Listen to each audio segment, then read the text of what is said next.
अस्सलाम वालेकुम नाज़रीन। अज असी मौजूद हाँ ਚੱਕ नंबर 2 1RA ਦੇ ਵਿੱਚ ਤੇ ਅੱਜ ਅਸੀਂ ਤੁਹਾਨੂੰ ਤਕਸੀਮ ਤੋਂ ਪਹਿਲਾਂ ਦੇ ਦੋ ਚੱਕ ਤੇ ਅੱਜ ਦੇ ਦੋ ਚੱਕ ਦੇ ਬਾਰੇ ਵਿੱਚ ਦਿਖਾਵਾਂਗੇ ਤੇ ਆਪਣੇ ਮਹਿਮਾਨਾਂ ਦੇ ਨਾਲ ਵੀ ਗੱਲ ਕਰਵਾਵਾਂਗੇ ਤੇ ਸਾਡੇ ਨਾਲ। ਨਾਜ਼ਰੀਨ, ਮੈਂ ਤੁਹਾਡਾ ਹੋਸਟ ਅਖਤਰ ਚੌਧਰੀ ਤੇ ਤੁਸੀਂ ਵੇਖ ਰਹੇ ਹੋ ਮੇਰਾ YouTube ਚੈਨਲ।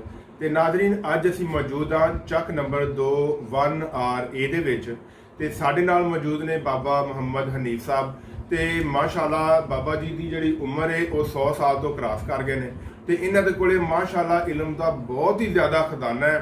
एडियां खूबसूरत मालूमात एडियां पुरानियां पाकिस्तान बनने तो पहले दियां हिंदुओं के सिखां के वेले दियां यादां ने, ऐसे खूबसूरत वाक़यात ने वो असी तुहाडे नाल अज शेयर करना चाहुंदे हां। ते असी इस करके स्पैशल अज इन्हां दे कोले ਚੱਕ नंबर 2 1RA दे विच आए हां। ते हुण असी बाबा जी नाल गल करांगे ते तुहानूं भी बाबा जी दियां जड़ियां ने ना वो भी गल्लां सुनावांगे ते नाले तुहानूं ਚੱਕ नंबर 2 1RA दी सैर करवावांगे। अस्सलाम वालेकुम बाबा जी। वालेकुम। बाबा जी नाम की तुहाडा? मोहम्मद अली। ते तुसीं पाकिस्तान बनने तो पहले ते 2 1RA च रहिंदे जे? नहीं जी, पहले असीं दो एक च रहिंदे सी। एक 1RA ਜਿਹੜਾ ਨਾਲ ਹੀ ਪਿੰਡ ਹੈ ਤੇ ਉੱਥੇ ਪਾਕਿस्तान ਬਣਨ ਤੋਂ ਤੁਹਾਡੀ ਉਮਰ ਹੁਣ ਕਿੰਨੀ ਹੋਏਗੀ? साडी 25 साल पाकिस्तान तो पहले हुई। ਅੱਛਾ, ਯਾਨੀ ਕਿ ਜਦੋਂ ਪਾਕਿस्तान ਬਣਿਆ ਤੇ ਉਸ ਤੋਂ ਤੁਸੀਂ ਤਕਰੀਬਨ 25 ਸਾਲ 26 ਸਾਲ ਤੁਹਾਡੀ ਉਮਰ ਸੀ ਜਦੋਂ ਪਾਕਿस्तान ਬਣਿਆ। 100 ਨੂੰ ਕ੍ਰਾਸ ਕਰ ਗਏ ਮਾਸ਼ਾਅੱਲਾ। ਤੇ ਪਹਿਲੇ ਤੁਸੀਂ ਇੱਕ ਚੱਕ ਰਹਿੰਦੇ ਸੀ। ਇੱਕ ਚੱਕ ਤੁਸੀਂ ਕਿੰਨੇ ਕੋਲੇ ਰਹਿੰਦੇ ਸੀ? लम्बे रतन। ਅੱਛਾ, ਉਹਦੇ ਬਾਰੇ ਸਾਨੂੰ ਦੱਸੋ ਕੋਈ। लम्बा रतन बहुत अच्छा बंदा सी, बहुत ही अच्छा बंदा सी। ते मरब्बियां दे 5-4 छेगे सन। बड़ा लैन लाट आदमी सी। इत्थे मेरे समाज ਵਿੱਚ ਨਾ ਉਹਦੇ ਘਰ ਮੈਂ ਪੜਿਆ ਤੇ ਉਹਦੇ ਨਾਲ ਲੜਾਈ ਹੋਈ ਸੀ ਇਸੇ ਇੱਕ ਚੱਕੇ 'ਚ ਡੋਗਰਿਆਂ ਨਾਲ। ਉਹਨੇ ਬਾਂਗ ਦੇ ਦਿੱਤੀ ਸੀ ਡਿਗਰ ਵਾਲੀ, ਅਜ਼ਾਨ ਪੜ੍ਹ ਦਿੱਤੀ ਸੀ ਤੇ ਉਹ ਫਿਰ ਡੋਗਰੇ ਉਹਦੇ ਗਲ ਪੈ ਗਏ। ਮੈਨੂੰ ਪਤਾ ਨਹੀਂ ਸੀ, ਮੈਂ ਭੇਡਾਂ ਬੱਕਰੀਆਂ ਮਗਰ ਹੁੰਦਾ ਸੀ। ਮੈਂ ਉੱਥੋਂ ਭੱਜ ਕੇ ਆਇਆ ਤੇ ਉਹ ਡੋਗਰਾ ਹੱਲ ਹੁੰਦੀਆਂ ਉਹਦਾ ਕੁੱਟ ਲੱਗਾ ਮਾਰਨ ਸਿਰੇ 'ਚ। ਮੈਂ ਪਿੱਛੋਂ ਆ ਕੇ ਦੁਕਾਨ ਦੇ ਥੜੇ 'ਤੇ ਚੜਿਆ ਚੌਂਕ ਦੇ ਵਿੱਚ। ਉਹਨੂੰ ਮਾਰੀ ਮੈਂ ਕੁਹਾੜੀ, ਉਹਨੂੰ ਵੱਜੀ ਇੱਥੇ ਗਲ 'ਤੇ ਤੇ ਉਹ ਡਿੱਗ ਪਿਆ। ਜਦੋਂ ਡਿੱਗ ਪਿਆ ਨਾ ਉਹਦਾ ਲੰਮੇ ਰਤਨ ਨੂੰ ਆਵਾਜ਼ ਮਾਰੀ, ਤੂਬੀਏ ਨੂੰ। ਤੂਬੀਆ ਹੁੰਦਾ ਬਹਿਰਾ ਹੁੰਦਾ ਸੀ। ਉਹਨੂੰ ਆਵਾਜ਼ ਮਾਰੀ, ਉਹਨੇ ਆਖਿਆ ਕੁੜੀ ਜਵੇ ਤੂੰ ਉਦੋਂ ਆਵੇਂਗਾ ਜਦੋਂ ਮੈਨੂੰ ਕਾਫਰਾ ਮਾਰਦਾ। ਫਿਰ ਜੀ ਨਾ ਬਸ ਉਹਨੇ ਫਿਰ ਜਾ ਕੇ ਨਾ ਤੂੰ ਕੋਠਿਆਂ ਨੂੰ ਕੋਠੇ ਜੋੜਨੇ ਸਨ, ਤੂੰ ਆ ਕੇ ਨਾ ਉਹਨੇ ਰੋਂਦੀ ਰਾਈਫਲ ਸੱਟੀ। ਫਿਰ ਇਹ ਜਿਹੜੇ ਹਿੰਦੂ ਡੋਗਰੇ ਸਭ ਭੱਜ ਗਏ। ਜਦੋਂ ਭੱਜ ਗਏ ਨਾ ਉਹਨੂੰ ਚੁੱਕ ਕੇ ਲੈ ਗਿਆ। ਤੇ ਮੇਰੀ ਮਾਂ ਤੇ ਮੇਰੇ ਪਿਓ ਨੇ ਨਾ ਆਖਿਆ ਵੀ ਇਹ ਫਾਂਸੀ ਲੱਗ ਜਾਣਾ। ਉਹ ਡੋਗਰੇ ਨੇ ਇਹ ਗੱਲ ਕੀਤੀ ਵੀ ਮੈਂ ਨਾ ਸਾਰਾ ਕੁਝ ਮੇਰਾ ਵਿਕ ਜਾਏਗਾ ਤੇ ਤਾਂ ਇਹ ਮਤਲਬ ਫਾਂਸੀ ਲੱਗੇਗਾ ਜਾਂ ਪਹਿਲੋਂ ਮੈਨੂੰ ਫਾਇਆ। ਮੈਂ ਫਿਰ ਚਲਾ ਗਿਆ ਇਹਨਾਂ ਦੇ ਪਿਛਲੇ ਪਿੰਡ ਰੋਦਕੇ ਲੁਧਿਆਣਾ। ਹਾਂ, ਉੱਧਰ ਚਲਾ ਗਿਆ। ਉੱਧਰ ਰਿਹਾ ਜੀ 6-7 ਮਹੀਨੇ। ਫਿਰ ਉੱਧਰੋਂ ਮੈਂ ਆ ਗਿਆ, ਮੈਨੂੰ ਨਹੀਂ ਕਿਸੇ ਵੀ ਪੁੱਛਿਆ। ਉਹ ਫਿਰ ਜਿਹੜਾ ਹੈਗਾ ਸੀ ਨਾ ਬਖਤਾਵਰਾ ਸੀ ਉਹਦੇ ਨਾਂ, ਜਿਹਨੂੰ ਘੋੜੀ ਵੱਜੀ ਸੀ, ਉਹ ਫਿਰ ਬਚਦਾ ਗਿਆ ਤੇ ਉਹਦੀ ਕੰਨੀ ਇੰਜੀ ਰਹੀ ਸਾਰੀ ਉਮਰ, ਅੰਜੂਸਾ ਨਹੀਂ ਹੋਈ। ਫਿਰ ਇੱਥੇ 2-3 ਵਾਰੀ ਨਾ ਫਿਰ ਲੜਾਈ ਉਹਨਾਂ ਦੀ ਹੋਈ ਤੇ ਮਤਲਬ ਛੋਟੀ ਛੋਟਾ ਹੁੰਦੀ ਰਹੀ। ਉਸੇ ਕਤਲ ਤੋਂ ਹੀ ਹੋਈ ਸੀ, ਮਤਲਬ ਜਿਹੜਾ ਉਹ ਪਹਿਲੋਂ। ਤੇ ਬਾਬਾ ਜੀ ਜਿਹੜਾ ਲੰਮਾ ਰਤਨ ਸੀ ਹਾਂਜੀ, ਉਹ ਤੇ ਹਿੰਦੂ ਨਹੀਂ ਸੀ ਹਿੰਦੂ ਸੀ। ਤੇ ਫਿਰ ਉਹਨੇ ਅਜ਼ਾਨ ਕਿਉਂ ਦੇਤੀ? ਅਜ਼ਾਨ ਉਹ ਮੁਸਲਮਾਨ ਹੋਣਾ ਚਾਹੁੰਦਾ ਸੀ, ਉਹਨੂੰ ਬਲਾਦਰੀ ਨਹੀਂ ਹੁੰਦਾ। ਉਹਦੇ ਸਹੁਰੇ ਦੇ ਬੜੇ ਤਗੜੇ, ਬਹੁਤ ਹੀ ਤਗੜੇ ਜੰਗੀਰਾਂ ਦੇ ਮਾਲਕ ਸੀ। ਉਹਨਾਂ ਨੂੰ ਇੱਕ ਹੀ ਉਹਨਾਂ ਮੁੰਡਾ ਸੀ, ਰਾਮਚੰਦ। ਅੱਛਾ, ਉਹਦੇ ਬੇਟੇ ਦਾ ਨਾਂ ਰਾਮਚੰਦ ਸੀ। ਤੇ ਉਹਦੇ ਨਾਲ ਤੁਹਾਡੀ ਕੋਈ ਪਾਕਿस्तान ਬਣਨ ਤੋਂ ਬਾਅਦ ਵੀ ਕੋਈ ਮੁਲਾਕਾਤ ਹੋਈ ਹੋਵੇ ਜਾਂ ਉਹ ਤੁਹਾਡੇ ਕੋਲ ਆਏ ਹੋਣ ਜਾਂ ਤੁਸੀਂ ਗਏ ਹੋ? ਹੋਰ ਉਹਨਾਂ ਦੇ ਬਾਰੇ ਸਾਨੂੰ ਕੀ ਦੱਸ ਦਿਓ। ਹੋਰ ਕੀ, ਫਿਰ ਮੈਂ ਤਾਂ ਨਾ ਵੀ ਅੰਦਰ ਦਾ ਬੰਦਾ ਹੀ ਕੋਈ, ਸਾਡੇ ਮੁਸਲਮਾਨ ਵੀ ਨਹੀਂ ਅੰਦਰ। ਉਹ ਜਿਹੜਾ ਲੰਮਾ ਰਤਨ ਸੀ ਨਾ, ਉਹ ਸਵੇਰੇ ਉੱਠ ਕੇ ਤੇ ਪਹਿਲਾਂ ਕੁਰਾਨ ਦੀ ਤਲਾਵਤ ਪੜ੍ਹਦਾ ਸੀ ਤੇ ਫਿਰ ਆਪਣੀ ਕਿਤਾਬ ਨੂੰ ਹੱਥ ਲਾਉਂਦਾ ਸੀ। ਤੇ ਜਦੋਂ ਚੂਣੀਆਂ ਉਹਦਾ ਨਰਮੇ ਚੁਗਦੀਆਂ ਸਨ ਤੇ ਉਹ ਮਗਰ ਜਾਂਦਾ ਸੀ ਪੇਸ਼ੀ ਦੀ ਅਜ਼ਾਨ ਨੇ। ਤੇ ਉਹ ਜਿਹੜੀਆਂ ਹੈਗੀਆਂ ਸਨ ਚਿੰਬਿਆਰੀਆਂ ਉਹਨਾਂ ਉਹ ਜਨਾਨੀਆਂ ਸਨ, ਉਹਨਾਂ ਨੂੰ ਵੀ ਆਖਣਾ ਵੀ ਉਹ ਫਲਾਣਾ ਖਾਲਾ ਵਗਦਾ ਜੀ ਉੱਥੇ ਜਾਓ ਅਤੇ ਤੁਸੀਂ ਇਸ਼ਨਾਨ ਕਰਕੇ, ਉਹ ਇਸ਼ਨਾਨ ਬੋਲਦੀ ਸੀ, ਅਤੇ ਉੱਥੇ ਜਾ ਕੇ ਨਾ ਤੁਸੀਂ ਆਪਣੇ ਰੱਬ ਦਾ ਨਾਂ ਲਓ। ਅਤੇ ਮੁਸਲਮਾਨਾਂ ਨੂੰ ਤਾਂ ਆਖਣਾ ਵੀ ਉਤਲੇ ਪਾਸੇ ਤੁਸੀਂ ਉਹ ਜੋ ਕਰਨਾ ਹੈ, ਥੱਲੇ ਵਾਲੇ ਪਾਸੇ ਇਹਨਾਂ ਕਰਨਾ, ਅਤੇ ਉੱਥੇ ਜਾ ਕੇ ਨਾ ਅਤੇ ਤੁਸੀਂ ਆਪਣੀ ਨਮਾਜ਼ ਪੜ੍ਹੋ। ਬਹੁਤ ਅੱਛਾ ਬੰਦਾ, ਬਹੁਤ ਹੀ ਅੱਛਾ ਬੰਦਾ। ਤੇ ਜਿਹੜਾ ਬਾਬਾ ਜੀ ਇਹ ਦੋ ਚੱਕ ਇੱਥੇ ਕਿਹੜਾ ਰਈਸ ਬੰਦਾ ਸੀ, ਕਿਹੜਾ ਵੱਡਾ ਬੰਦਾ ਸੀ ਜਿਹਦੇ ਨਾਂ ਤੇ ਇਹ ਪਿੰਡ ਸੀ, ਤੇ ਉਹ ਕੈਸਾ ਬੰਦਾ ਸੀ? ਖਬੈਤੁੱਲਾ ਦੇ ਨਾਂ ਤੇ ਸੀ। ਅੱਛਾ, ਕਫੈਤੁੱਲਾ। ਤੇ ਕੈਸਾ ਬੰਦਾ ਸੀ, ਉਹ ਕੌਣ ਸੀ? ਉਹ ਕੌਮਤੀ ਰਾਈ ਸੀ, ਮੁਸਲਮਾਨ ਸੀ, ਤੇ ਬਹੁਤ ਅੱਛਾ ਬੰਦਾ ਸੀ, ਬਹੁਤ ਹੀ ਅੱਛਾ ਬੰਦਾ ਸੀ, ਉਹਦੇ ਨਾਲੋਂ ਵੀ ਚੰਗਾ ਸੀ। ਤੇ ਕੀ ਕੰਮ ਕਰਦਾ ਸੀ ਉਹ? ਜ਼ਿਮੀਂਦਾਰੀ ਕਰਦਾ ਸੀ। ਤੇ ਤੁਸੀਂ ਨਾਲੇ ਕਹਿੰਦੇ ਜੇ ਕਿ ਉਹ ਸੂਬੇਦਾਰ ਸੀ? ਹਾਂ, ਸੂਬੇਦਾਰ ਸੀ ਨਾ, ਤੇ ਫਿਰ ਉਹ ਤਾਂ ਰਿਟਾਇਰ ਹੋ ਕੇ ਆਇਆ ਨਹੀਂ। ਅੱਛਾ, ਜ਼ਮੀਨ ਤਾਂ ਉਹਨੂੰ ਹੀ ਮਿਲੀ ਸੀ ਨਾ। ਯਾਨੀ ਕਿ ਦੋ ਚੱਕ ਜਿਹੜਾ ਪਿੰਡ ਇਹ ਸੂਬੇਦਾਰ ਕਫੈਤੁੱਲਾ ਦੇ ਨਾਂ ਤੇ ਸੀ। ਹਾਂਜੀ, ਤੇ ਹੁਣ ਉਹਨਾਂ ਦਾ ਕੋਈ ਇੱਥੇ ਰਹਿੰਦਾ ਹੈ ਪਿੱਛੇ? ਸਾਰੇ ਹੀ ਰਹਿੰਦੇ ਨੇ। ਮਤਲਬ ਜਿਹੜੇ ਕਿ ਇੱਥੇ ਰਹਿੰਦੇ ਨੇ, ਉਹਨਾਂ ਦੇ ਵੱਡਿਆਂ ਦੇ ਕੀ ਨਾਂ ਨੇ, ਸਾਨੂੰ ਦੱਸੋ ਜ਼ਰਾ। ਸਾਡੇ ਦੇ ਨਾਂ ਹੁਣ ਜਿਹੜੀ ਨਵੀਂ ਨਸਲ ਹੈ ਨਾ, ਉਹ ਹੈਗਾ ਹੈ ਜੋਦੀਨ ਚੌਧਰੀ ਦਿਆਉਦੀ। ਕਫੈਤੁੱਲਾ ਜਿਹੜਾ ਸੀ ਨਾ, ਬਹੁਤ ਆਪਾਂ ਨੂੰ ਪਸੰਦ ਬੰਦਾ ਸੀ। ਇੱਥੇ ਕੋਈ ਰੌਲਾ ਰੱਪਾ ਕਿਸੇ ਦੇ ਨਾਲ ਵੀ ਨਹੀਂ ਸੀ। ਤੇ ਜਾਂ ਇਹ ਆਪਣਾ ਕਰਨਲ ਸਾਹਿਬ ਸੀ, ਅੱਲਾ ਦੀ ਥਾਂ। ਕਰਨਲ ਅੱਲਾ ਦੀ। ਕੋਈ ਹੁਣ ਇੱਥੇ ਪਿੰਡ 'ਚ ਨਸਲ ਮੌਜੂਦ ਹੈ ਉਹਨਾਂ ਦੀ? ਹਾਂਜੀ ਹਾਂਜੀ। ਕੌਣ ਨੇ ਜੀ ਉਹ? ਉਹ ਜੀ ਸਰਦਾਰ ਬਦਰ ਹੈ, ਉਹਦਾ ਪੋਤਰਾ। ਅੱਛਾ, ਉਹਦਾ ਪੋਤਾ। ਇਹ ਪਿੰਡ ਯਾਨੀ ਕਿ ਸਾਰਾ ਮੁਸਲਮਾਨਾਂ ਦਾ ਪਿੰਡ ਸੀ, ਇੱਥੇ ਕੋਈ ਗੈਰ ਮੁਸਲਮਾਨ? ਜਿਹੜੇ ਗਰੀਬ ਗਰੂਪ ਹੈ ਸਾਈ ਸੂਈ ਹੈਗੇ ਸਨ। ਠੀਕ, ਜ਼ਿਆਦਾ ਰਹਿੰਦਾ ਸੀ। ਦੇਖੋ ਜੀ, ਜਿਹੜਾ ਸੀ ਨਾ ਚਾਰ ਪਿੰਡ ਦੇ ਹੈਗੇ ਸਨ, ਹਿੰਦੂ ਸਿੱਖ ਤੇ ਸਹਿ ਕੌਮਾਂ ਸਨ। ਤੇ ਜਿਹੜਾ ਸੀ ਨਾ ਪਾਤਰਾਮ ਬਹੁਤ ਅੱਛਾ ਬੰਦਾ ਸੀ। ਉਹ ਹੈਗਾ ਸੀ 3 ਚੱਕ ਦਾ। ਪਾਤਰਾਮ 3 ਚੱਕ ਦਾ ਸੀ, ਜਿਹਦੇ ਵਿੱਚ ਇਹ ਸੂਬੇਦਾਰ ਅਸਲਮ ਨੇ ਜਿਹਦੇ ਵਿੱਚ ਘਰ ਬਣਾਇਆ, ਜੱਟ ਸੂਬੇਦਾਰ ਅਸਲਮ ਸਾਬਰ ਦਾ, ਇਹ ਘਰ ਹੁੰਦਾ ਸੀ ਪਾਤਰਾਮ ਦਾ। 3 ਚੱਕ ਵਿੱਚ? 3 ਬਹੁਤ ਅੱਛਾ ਬੰਦਾ। ਤੇ 4 ਚੱਕ ਦੇ ਵਿੱਚ? 4 ਚੱਕ ਜਿਹੜਾ ਨਾ, ਇੱਧਰ ਮੇਰਾ ਜਾਣ ਆਣ ਕੋਈ ਨਹੀਂ ਸੀ, 3 ਵਾਲੇ ਜਾਣ ਆਣ ਸੀ, ਔਰ ਵਾਲੇ ਇੱਥੇ ਜਿਹੜੇ ਬੰਦੇ ਸਨ ਨਾ ਲੜਾਈ ਕਰਦੇ। ਉੱਥੇ ਕਹਿੰਦੇ ਨੇ ਕਿ ਸਰਦਾਰ ਚੰਦਾ ਸਿੰਘ ਹੁੰਦੇ ਸੀ। ਇੱਕ ਜੀ ਨਾ ਕਪਤਾਨ। ਜਿੰਦੇ ਦਾਦੇ ਦੀ ਉਮਰ ਹੀ ਸੀ ਇੱਧਰ ਕਰਕੇ। ਬਿਲਕੁਲ ਮੜੀ ਹੈ ਜਿਨ੍ਹਾਂ ਦੀ। ਹਾਂ, ਹਾਂਜੀ ਹਾਂਜੀ ਕੋਈ ਗੱਲ ਯਾਦ ਰਹਿੰਦੀ, ਕੋਈ ਰਹਿੰਦੀ ਨਹੀਂ। ਹਾਂਜੀ ਮੜੀ ਹੁੰਦੀ ਸੀ ਉਹ, ਹੁੰਦੀ ਕਰਕੇ ਬਣੀ। ਹਾਂਜੀ, ਗੁੰਮਸ ਉਹਦੀ ਅਸੀਂ ਵੀਡੀਓ ਪਹਿਲੇ ਇੱਕ ਬਣਾ ਚੁੱਕੇ ਹਾਂ ਮੜੀ ਦੀ, ਜੀ। ਤੇ ਉਹ ਸਾਡੀ ਵੀਡੀਓ ਆਲਰੇਡੀ YouTube ਤੇ ਪਈ ਹੋਈ ਹੈ। ਕੋਈ ਦੋਸਤ ਦੇਖਣਾ ਚਾਹੇ ਤੇ ਉਹ YouTube ਤੇ ਮੜੀ ਵਾਲੀ ਵੀਡੀਓ ਜਿਹੜੀ ਹੈ, ਔਰ 4 ਚੱਕ ਦੀ ਮੁਕੰਮਲ ਤਾਰੀਖ ਦੇ ਬਾਰੇ 'ਚ ਵੀਡੀਓ ਉਹ YouTube ਤੇ ਮੌਜੂਦ ਹੈ। Facebook ਤੇ ਵੀ ਮੌਜੂਦ ਹੈ ਸਾਡੇ ਪੇਜ ਉੱਤੇ, ਤੇ YouTube ਤੇ ਵੀ ਮੌਜੂਦ ਹੈ। ਤੇ ਬਾਬਾ ਜੀ, ਇਹ ਜਿਹੜਾ ਇਲਾਕਾ ਹੈ ਇਹ ਕਿਸ ਤਰ੍ਹਾਂ ਦਾ ਸੀ, ਤੇ ਇੱਥੇ ਕਿਸ ਤਰ੍ਹਾਂ ਦੀਆਂ ਸਹੂਲਤਾਂ ਸੀ, ਲੋਕ ਕਿਵੇਂ ਆਉਂਦੇ ਜਾਂਦੇ ਸੀ? ਇੱਥੇ ਤੁਰ ਕੇ ਜ਼ਿਆਦਾ ਜਾਂਦੇ ਸੀ ਜਾਂ ਘੋੜਿਆਂ ਦੇ ਜਾਂਦੇ ਸੀ। ਸਲਾਮਪੁਰੋਂ ਪਾਣੀ ਪੀਤਾ ਹੈ ਨਾ, ਤੇ ਜਾ ਕੇ ਵਹਾਂ ਤੇ ਪਾਣੀ ਪੀਣਾ ਹੈ, ਵਹਾਂ ਤੋਂ ਪਾਣੀ ਪੀਤਾ ਕਿਉਂ ਨਹੀਂ ਜਾ ਕੇ ਪੀਣਾ ਹੈ। ਤੇ ਇਹ ਜਿਹੜੀ ਵਹਾਂ ਹੈ ਨਾ, ਇਹ ਤੂਤੜਾ ਬੋਲਦੇ ਸਮੇਂ ਸਾਡੇ ਵੱਡੇ ਜਿਹੜੇ ਨਾ, ਹਾਂਜੀ, ਉਹ ਤੂਤੜਾ ਹੀ ਬੋਲਦੇ ਸੀ। ਅਸਲ ਇਹਦਾ ਨਾਂ ਤੂਤੜਾ ਹੀ ਹੈ, ਅਸੀਂ ਤਾਂ ਤੂਤੜਾ। ਤੇ ਪੜਾਓ ਜਿਹੜੇ ਨਾ, ਇਹ ਪੜਾਓ ਹੈਗੇ ਸਨ ਚਿੱਠੀ ਦੇ, ਜਿਹੜੀਆਂ ਚਿੱਠੀਆਂ ਨਹੀਂ ਕਰਦੇ ਸਨ। ਹਾਂਜੀ ਹਾਂਜੀ। ਉਹਦਾ ਕੋਈ ਨਹੀਂ ਸਨ ਨਾ, ਮਤਲਬ ਇੱਕ ਘੋੜਿਆਂ ਨੂੰ ਸਫ਼ਰ ਦਿੱਤਾ ਸੀ। ਇੱਕ ਘੋੜਾ ਚੱਲ ਪਿਆ ਨਾ ਕਰਾਚੀਓਂ, ਉਹਨੂੰ ਬੰਨ੍ਹ ਦਿੱਤਾ ਗਿਆ 50 ਮੀਲ ਦਾ ਜਾਂ 10 ਮੀਲ ਦਾ।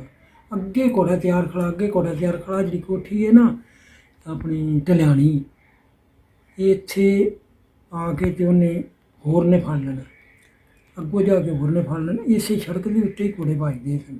ਚਿੱਠੀ ਜਿਹੜੀ ਇਹ ਜਰਨੈਲੀ ਸੜਕ ਜਿਹਨੂੰ ਕਹਿੰਦੇ ਨੇ, ਇਹ ਆਪਣੇ ਦਿੱਲੀ ਜਾਂਦੀ ਸੀ। ਅੱਛਾ, ਇਹ ਸੜਕ ਦਿੱਲੀ ਜਾਂਦੀ ਸੀ। ਦਿੱਲੀ ਜਾਂਦੀ, ਇਹਦੇ ਉੱਤੇ ਪੜਾਅ ਬਣੇ ਸੀ। ਇਹਦੇ ਤੇ ਖੂਹ ਬਣੇ ਸਨ, ਖੂਹ ਲੱਗੇ ਸਨ।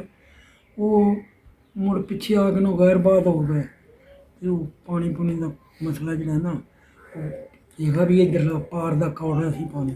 ਇੱਧਰਲੇ ਜਿੰਨੀ ਨਾਰ ਨਿਕਲੀ ਹੈ ਨਾ, ਇਹ ਇੱਧਰਲੇ ਪਾਣੀ ਮਿੱਠੇ ਨੇ, ਇੱਧਰਲੇ ਕੌੜੇ ਨੇ। ਪਹਿਲੇ ਇੱਧਰਲਾ ਵੀ ਕੌੜਾ ਸੀ। ਪਹਿਲੇ ਨਹਿਰ ਇਸ ਤੋਂ ਮੇਰਾ ਦਾਦਾ ਗੱਲ ਕਰਦਾ ਵੀ ਇੱਧਰ ਵੀ ਕੌੜਾ ਸੀ। ਜਿਹੜੇ ਪਾਰ ਦੇ ਪਾਣੀ ਸਨ ਨਾ ਉਹ ਮਿੱਠੇ ਨੇ, ਆ ਕੌੜੇ ਨੇ ਤੇ ਇੱਧਰਲੇ ਕੌੜੇ ਨੇ।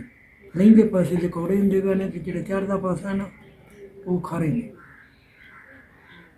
ਆ ਮਿੱਠੇ ਨੇ। ਸਰਾਬੇ ਨਾਲ ਕਿਵੇਂ ਮਿੱਠਾ ਹੋਇਆ ਪਾਣੀ? ਨਹਿਰ ਦੀ ਮਤਲਬ ਜਿਹੜੀ ਰਿਸਦਾ ਹੈ ਨਾ ਪਾਣੀ, ਹਾਂਜੀ ਹਾਂਜੀ ਨਹਿਰ ਦਾ, ਹਾਂਜੀ। ਉਹਦੇ ਨਾਲ ਮਿੱਠਾ ਹੈ। ਨਹੀਂ ਤਾਂ ਪਾਰ ਸਾਰੇ ਹੀ ਪਾਣੀ ਖਾਰੇ ਨੇ, ਅਜੇ ਵੀ ਖਾਰੇ ਨੇ। ਕਿਸੇ ਸਿੱਖਾਂ ਨਾਲ ਜਾਂ ਹਿੰਦੂਆਂ ਨਾਲ ਤੁਸੀਂ ਰਲ ਕੇ ਕੁਝ ਗੇਮ ਕਰਦੇ ਹੋ, ਖੇਡਦੇ ਹੋ ਜਾਂ ਕਿਤੇ ਜਾਂਦੇ ਹੋ, ਕੋਈ ਮੇਲਾ ਮੂਲਾ ਵੇਖਦੇ ਹੋ? ਮੇਲੇ ਤਾਂ ਬਥੇਰੇ ਵੇਖੀਦੇ ਸਨ, ਹੁਣ ਵਕਤ ਗਿਆ ਟਾਪ। ਬਾਹਰ ਵਾਲੇ ਜਿਹੜਾ ਸੀ ਨਾ ਲੰਮਾ ਰਤਨ, ਉਹਨਾਂ ਦੇ ਘਰ ਮੈਂ ਸਮਿਆ, ਉਹਨਾਂ ਦੇ ਘਰ ਹੀ ਪਲਿਆ, ਜਵਾਨ ਹੋਇਆ। ਅਤੇ ਉਹਨੇ ਮੈਨੂੰ ਕੋਈ ਗੱਲ ਹੈਗੀ ਸੀ, ਮੈਂ ਭੇਡਾਂ ਬੱਕਰੀਆਂ ਮਗਰ ਹੁੰਦਾ ਹਾਂ, ਅਤੇ ਉਹ ਸਾਡੇ ਬੱਕਰੇ 'ਤੇ ਆ ਕੇ ਨਾ ਝੂਠੇ ਲੱਗ ਪਏ ਲੈਣ, ਉੱਤੇ ਬੱਕਰੇ 'ਤੇ ਚੜ੍ਹ ਗਿਆ। ਅਤੇ ਮੈਂ ਉਹਨੂੰ ਗਾਲ ਕੱਢੀ, ਉਹਦਾ ਤੋਂ ਨਾ ਉਹਦਾ ਦਿਲ ਆ ਗਿਆ, ਉਹਨੇ ਆਖਿਆ ਵੀ ਕਦੀ ਮੈਨੂੰ ਕੰਮ ਦੇਦਾ। ਫਿਰ ਮੈਂ ਜਵਾਨ ਹੋਇਆ ਤੇ ਉਹ ਲੜਾਈ ਪਈ ਤੇ ਉਹਨੇ ਕੰਮ ਆ ਗਿਆ। ਉਹ ਉਹਨੇ ਆਦੇ ਘਰ ਇਹ ਗੱਲ ਆਖੀ ਸੀ ਮਾਈ ਨੂੰ, ਆਦੇ ਟੱਬਰ ਨੂੰ, ਵੀ ਪਹਿਲੋਂ ਰੋਟੀ ਇਹਨੂੰ ਦੇਣੀ ਤੇ ਫਿਰ ਇਹਨੂੰ। ਤੇ ਸਾਡੇ ਭਾਈ ਇੱਥੇ ਅੱਲਾ ਦਾ ਹੁਣ ਸ਼ੁਕਰ ਹੈ, ਯਾ ਅੱਲਾ ਤੇਰਾ ਬੜਾ ihsan। ਸਾਨੂੰ ਇੰਝ ਕਰਕੇ ਪਾਣੀ ਪਿਆਉਂਦੇ ਸਨ, ਇੰਝ ਕੁੱਕ ਲਾਉਣਾ, ਉਹਨਾਂ ਤੋਂ ਗਰਮੀ ਨਾਲ ਪਾਣੀ ਪਾਣਾ ਤੇ ਉਹ ਅਸੀਂ ਪੀਣਾ। ਇਹ ਇੱਕ ਜੱਗ ਦੇ ਖੂਹ ਹੈਗਾ ਸੀ, ਸਾਡੇ ਮੁਸਲਮਾਨਾਂ ਦੇ ਭਾਂਡੇ ਥੱਲੇ ਪਏ ਹੁੰਦੇ ਸਨ, ਅਤੇ ਉਹਨਾਂ ਦੇ ਜਿਹੜੇ ਹਿੰਦੂ ਸਨ ਨਾ ਉਹਨਾਂ ਨੂੰ ਬਹਿਰੇ ਕੀ ਸਾਧਦੇ ਸਨ, ਪੜਪੁੰਜੇ। ਉਹ ਪਾਣੀ ਉਹਨਾਂ ਦਾ ਭਰਦੇ ਸਨ ਅਤੇ ਆਪਾਂ ਮਾਛੀ ਸਾਧਦੇ। ਉਹ ਉੱਤੋਂ ਥੱਲੇ ਘੜੇ 'ਚ ਵੀ ਛਿੱਟ ਉਹ ਖੂਹ ਦੇ ਥੜੇ 'ਤੇ ਨਹੀਂ ਪੈਣ ਦਿੰਦੇ। ਉਹ ਦੱਸਣ ਇਹ ਪਿੱਠਿਆ ਜਾਏਗਾ, ਆਪਾਂ ਨੇ ਵੀ ਇਹ ਤਾਂ ਬੜਾ ਅੱਲਾ ਦਾ ihsan ਹੋ ਗਿਆ। ਪਾਕਿਸਤਾਨ ਬਣਨੇ 'ਚ ਬੜਾ ਅੱਲਾ ਦਾ ihsan ਹੋਇਆ ਸਾਡੇ 'ਤੇ, ਅੱਲਾ ਦੀ ਕਰਮ ਨਮਾਜ਼ੀ। ਹੁਣ ਬੇਸ਼ੁਕਰੇ ਅਸੀਂ ਹੋਈ ਜਾਈਏ, ਲੱਖ ਨਹੀਂ ਹੋਈ। ਤੁਹਾਨੂੰ ਕੀ ਲੱਗਦਾ ਹੈ ਕਿ ਜਿਹੜੀ ਪਾਕਿਸਤਾਨ ਦੀ ਆਵਾਮ ਹੈ ਇਹ ਬੜੇ ਨਸ਼ੁਕਰੇ ਲੋਕ ਨੇ? ਇਹਨਾਂ ਨੇ ਮਤਲਬ ਕਿ ਪਾਕਿਸਤਾਨ ਦੀ ਕਦਰ ਨਹੀਂ ਕੀਤੀ। ਇਹਨਾਂ ਬਣਾਇਆ ਸੀ ਨਾ, ਉਹਨਾਂ ਇਸ ਵਾਸਤੇ ਨਹੀਂ ਬਣਾਇਆ, ਉਹਨਾਂ ਦਾ ਇਹ ਪਾਕਿਸਤਾਨ ਇੱਕ ਵੇਖਣ ਤੇ ਸੋਚਣ ਵਾਸਤੇ ਬਣਾਇਆ ਸੀ ਵੀ ਪਾਕਿਸਤਾਨ ਪਾਕ ਮੁਲਕ ਬਣੇ। ਸਾਡਿਆਂ ਭਾਈ ਬਣਾ ਤਾ ਲੰਡਸਤਾਨ, ਸਾਡੇ ਪਾਕਿਸਤਾਨ ਨਹੀਂ ਬਣਾਇਆ ਗਿਆ। ਬੇਸ਼ੁਕਰੇ ਨੇ, ਇਹਨਾਂ ਨੂੰ ਤਾਂ ਪਤਾ ਹੀ ਨਹੀਂ ਵੀ ਉਹਦਾ ਕੀ ਹੋਇਆ ਤੇ ਕੀ ਨਹੀਂ ਹੋਇਆ। ਉਹਦਾ ਕਤਲਾ ਮਾਂ ਐਡੀ ਹੋਈ ਹੈ ਵੀ ਤੁਹਾਡੀ ਸੋਚ ਤੋਂ ਬਾਹਰ ਗੱਲ ਹੈ। ਅੱਜ ਵੀ ਨਹਿਰ ਆ ਨਹਿਰ ਹੈ ਨਾ, ਇਹਦੇ ਵਿੱਚ ਜਦੋਂ ਸੁੱਕੀ ਕਰੰਗ ਬੰਦਿਆਂ ਨੇ ਵੱਡਿਆ ਹੋ ਜਾਂਦੇ, ਖਾ ਗਈ ਮੱਛੀਆਂ ਕੁੰਮੇ ਤੇ ਪਿੱਛੇ ਹੱਡੀਆਂ ਤਾਂ ਮਰਣੀਆਂ, ਹੱਡੀਆਂ ਪਈਆਂ ਹੁੰਦੀਆਂ।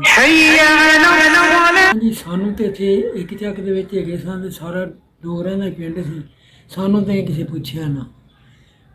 ਰਾਤ ਦੇ 1 ਵਜੇ ਉਹ ਗਏ ਨੇ ਕਾਫਲਾ ਬਣ ਕੇ 6 ਚੱਕੋਂ, ਅਤੇ ਉਤਲੇ ਪਿੰਡਾਂ ਦੇ ਜਿਹੜੇ ਤੁਰੇ ਆਏ ਨੇ ਅਤੇ ਜਿਹੜੇ ਇੱਥੋਂ ਲੰਘੇ ਨੇ ਨਾ, ਇੱਥੋਂ ਇਹ ਨਾਲ ਰਲ ਗਏ। ਅਤੇ ਜਿਹੜਾ ਲੰਮਾ ਰਸਲ ਸੀ ਉਹ ਇੱਕ ਡੰਗ ਪਹਿਲੋਂ ਨਿਕਲ ਗਿਆ। ਆ ਘਰ ਦੇ ਜੀ ਇਹਨੇ ਪਹਿਲੋਂ ਕੱਲੇ ਸਨ, ਉਹਦੇ ਰੋਜ਼ ਕੱਲੇ ਆਦੇ ਮੁਲਕ ਕੱਲੇ, ਅਤੇ ਇੱਕ ਡੰਗ ਪਹਿਲੋਂ ਇਹਨਾਂ ਬਾਈਆਂ ਦੇ ਵਿੱਚੋਂ ਨਿਕਲ ਕੇ 4 ਚੱਕ ਆ ਗਿਆ। ਇਹ 'ਚ ਕਾਫਲਾ ਇੱਥੇ ਇਕੱਠਾ ਹੋਇਆ ਸੀ, ਉਹ ਪਹਿਲੋਂ ਆ ਗਿਆ ਸੀ। ਅਤੇ ਇਹ ਜਿਹੜੇ ਨੇ ਆਪਣੇ ਹਿੰਦੂ, ਸਾਨੂੰ ਉਹਨਾਂ ਕੋਲ ਨਹੀਂ ਪੁੱਛਿਆ। ਸਾਡੇ ਘਰ ਨਾਲ ਚਾਬੀਆਂ ਨਾ ਐਡੇ ਐਡੇ ਗੁੱਛੇ ਉਹਨਾਂ ਸੁੱਟੇ ਵੀ ਜਦੋਂ ਅਸੀਂ ਆਏ ਨਾ ਉਹਦਾ ਸਾਡੇ ਕੋਲ ਲੈਣਾ, ਅਸੀਂ ਕੀ ਲੈਣਾ ਸੀ ਅਤੇ ਕੀ ਉਹਨਾਂ ਦਾ ਦੇਣਾ ਸੀ। ਉਹ ਹੌਲੀ ਹੌਲੀ ਪਤਾ ਲੱਗਾ ਵੀ ਇਹ ਤਾਂ ਉਹਨਾਂ ਰਹਿ ਹੀ ਉੱਦੇ ਜਾਣਾ। ਉਹਦਾ ਸਾਨੂੰ ਇਹ ਨਹੀਂ, ਮੈਂ ਤਾਂ ਆਧੇ ਦੇ ਨਾਲ ਗੱਲ ਕਰਨਾ, ਸਾਨੂੰ ਇਹ ਨਹੀਂ ਪਤਾ ਸੀ ਵੀ ਇਹ ਉਹਨਾਂ ਉੱਦਾਂ ਹੀ ਰਹਿ ਜਾਣਾ ਅਤੇ ਮੁਸਲਮਾਨਾਂ ਹੀ ਆਉਣਾ। ਅਤੇ ਇਹ ਜਿਹੜੇ ਉੱਧਰੋਂ ਵੀ ਲੋਕ ਆਏ ਨਾ ਚੰਗੇ ਨੇ, ਪਰ ਇਹ ਹੈਗੇ ਬਖਸ਼ੇ ਨਹੀਂ। ਮੇਰਾ ਇਹ ਈਮਾਨ ਕੰਮ ਕਰਦਾ ਹੈ ਜਿਹੜੇ ਮੁਸਲਮਾਨ ਉੱਧਰੋਂ ਢੀ ਟੁਕੀ ਕੇ ਆਏ ਨਾ ਤੇ ਆਪਣੀਆਂ ਇੱਜ਼ਤਾਂ ਲੁਟਾ ਕੇ ਆਏ ਨੇ ਇਸ ਇਸਲਾਮ ਦੇ ਮਗਰ ਇਹਨਾਂ ਦੀਆਂ 7 ਨਸਲਾਂ ਬਖਸ਼ੀਆਂ ਹਨ, ਪਰ ਇੱਥੇ ਆ ਕੇ ਭੁੱਲ ਗਏ ਨੇ। ਇੱਥੇ ਆ ਕੇ ਰਹਿ ਨਹੀਂ ਗਏ, ਮੁਸਲਮਾਨ ਨਹੀਂ ਰਹਿ ਗਏ। ਨਹੀਂ ਤਾਂ ਉਹਦੇ ਰਾਮ ਰਾਮ ਲੱਗ ਪੈਂਦੇ ਕਰਨੇ ਨੂੰ, ਕੌਣ ਪੁੱਛਦਾ, ਉੱਥੇ ਬੈਠੇ ਨੇ।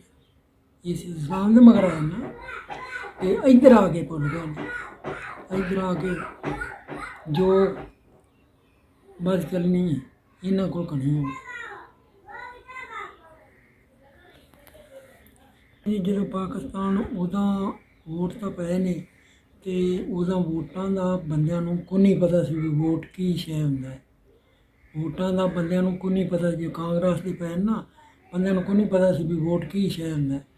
ਤੇ ਨਾਲੇ ਜਹਿਲ ਲੋਕ ਕਣੇ ਸਨ ਤੇ ਇੱਥੇ ਗੱਡੀਆਂ ਆਉਂਦੀਆਂ ਹੁੰਦੀਆਂ ਸਨ ਤੇ ਉਹਨਾਂ ਦੇ ਵਿੱਚ ਨਾ ਇੱਕ ਗਾਣਾ ਲੱਗਾ ਹੁੰਦਾ ਸੀ ਵੀ ਰੱਬਾ ਇੱਕੋ ਜੀ ਕਰ, ਰੱਬਾ ਇੱਕੋ ਜੀ ਕਰ, ਕੋਈ ਮੋਟਰਾਂ ਚਲਾਏ ਕੋਈ ਟਾਂਗੇ ਚਲਾਏ, ਰੱਬਾ ਇੱਕੋ ਜੀ ਕਰ। ਤੇ ਉਹਦਾ ਆ ਵੋਟਾਂ ਵਾਲਾ ਤਾਂ ਖਿਆਲ ਹੀ ਬੰਦਿਆਂ ਨੂੰ ਕੋਈ ਨਹੀਂ। ਸਾਨੂੰ ਤਾਂ ਮੈਨੂੰ ਤਾਂ ਕੋਈ ਨਹੀਂ ਖਿਆਲ ਸੀ। ਆਹ ਦੱਸਣ ਕਿ ਵੋਟ ਪੈਂਦੇ ਨੇ, ਮੈਨੂੰ ਕੋਈ ਨਹੀਂ ਪਤਾ ਸੀ ਵੋਟ ਕੀ।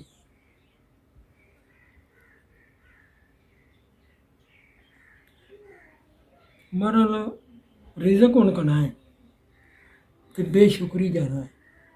ਰਿਜ਼ਕ ਉਹਦਾ ਇੱਕ ਕਮਾਉਂਦਾ ਸੀ ਤੇ 20 ਖਾਂਦੇ ਸੀ। ਹੁਣ ਅਸੀਂ 20 ਕਮਾਣੇ ਤੇ ਟੁੱਕਰ ਸਾਡਾ ਮੁੜ ਵੀ ਨਹੀਂ ਸ਼ਾਮ ਪੂਰਾ। ਹੁਣ ਜੇ ਵੀ ਮੇਰਾ ਪਿਓ ਇੱਕ ਸੀ ਤੇ ਅਸੀਂ ਕਿੰਨੇ ਥਾਂ ਸਾਰੇ ਘਰ ਖਾਣ ਵਾਲੇ, ਉਹ ਇੱਕ ਕਮਾਉਂਦਾ ਸੀ। ਅਸੀਂ ਹੁਣ ਸਾਰੇ ਜੀ ਨਿੱਕਿਆਂ ਤੋਂ ਲੈ ਕੇ ਵੱਡੇ ਤੱਕ ਕਮਾਉਂਦੇ ਆ ਤੇ ਸ਼ਾਮ ਨੂੰ ਨਾ ਉਹ ਟੁੱਕਰ ਮਸਾਂ ਹੀ ਪੂਰਾ।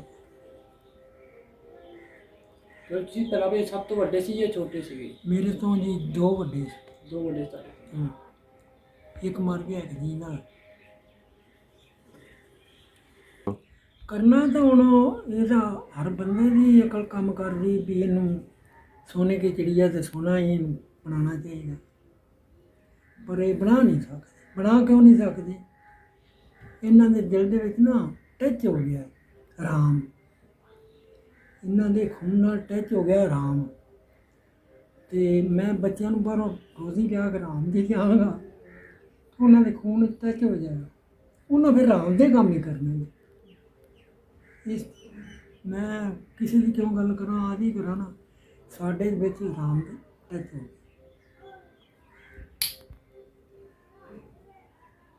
ਅਸੀਂ ਵੱਡੇ ਬਹਿੰਦੇ ਸਨ ਨਾ, ਉਹ ਉੱਥੇ ਦੂਰ ਹੋ ਕੇ ਬਹਿਣਾ ਤੇ ਉਹਨਾਂ ਗੱਲਾਂ ਕਰਦੇ ਰਹਿਣਾ ਤੇ ਅਸੀਂ ਛੁਰ ਵੱਟ ਕੇ ਬੈਠੇ ਰਹਿਣਾ। ਹੁਣ ਜ਼ਮਾਨਾ ਹੀ ਆ ਗਿਆ, ਵੱਡੇ ਗੱਲ ਪਾ ਕਰਦੇ ਨਾ ਤੇ ਕੋਲੋਂ ਮੇਰੇ ਪੋਤਰੀ ਆ ਜਾਣਾ, ਇੱਕ ਮੋਟੀ ਮਿਸਾਲ ਜਾਂ ਬੱਚੇ ਆ ਜਾਣਾ ਤੇ ਉਹਨਾਂ ਆਖਣਾ ਚੁੱਪ ਕਰ ਯਾਰ, ਮੈਨੂੰ ਗੱਲ ਕਰ ਲੈਣੀ। ਪਿਓ ਨੂੰ ਆਖਣਾ ਵੀ ਮੈਨੂੰ ਗੱਲ ਕਰ ਲੈਣੀ। ਸਾਡੀ ਜ਼ਰੂਰਤ ਨਹੀਂ ਹੁੰਦੀ ਸੀ ਜੇ ਅਸੀਂ ਮਤਲਬ ਉਹਦੇ ਕੋਲ ਉੱਚਾ ਬੁਲਾਰਾ ਕਰ ਲਏ।